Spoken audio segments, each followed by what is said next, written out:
SSC के paper में पूछा गया ये सवाल क्या आपसे भी सॉल्व करते बनता है? यदि नहीं तो देखिए ध्यान से।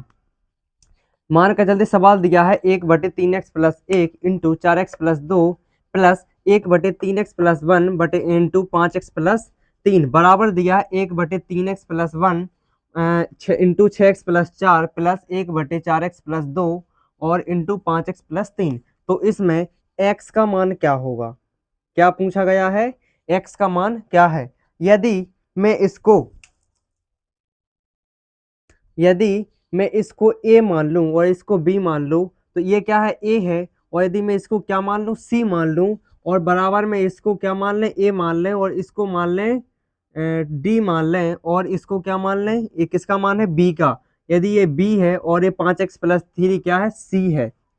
तो यहाँ पे फॉर्मूला होता है कि 1/ab प्लस 1/ac बराबर 1/ad प्लस 1/bc हो।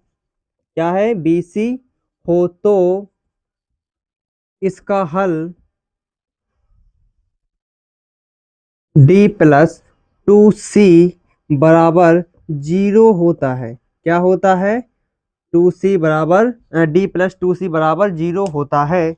तो यहाँ पे सबसे पहले हम किसका मान देखेंगे? d का मान देखेंगे। d का मान दिया है 6x+4 प्लस 2 इंटू सी का मान क्या दिया है? 5x+3 बराबर में कितना दिया है? 0।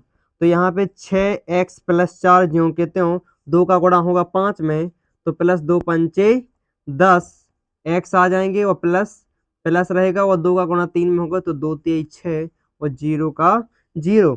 यहाँ पे प्लस के 10x प्लस के 6x जुड़ के कितने हो जाएंगे? 16x और प्लस के 4 और प्लस के 6 जुड़ के कितने हो जाएंगे? प्लस के 10 हो जाएंगे। बराबर में क्या दिया है? 0 दिया है। इसके बाद तो 16x यदि हम प्लस के 10 को इस साइड भेज दें तो ये कैसे हो जाएंगे? माइनस के 10 और x बराबर माइनस के 10 बटे में कितने हो जाएंगे? 16, क्योंकि जो संख्या गुणा में होती है उसका पक्षांतरण करने पर वो भाग में पहुंच जाती है। जो प्लस की संख्या होती है वो माइनस में पहुंच जाती है।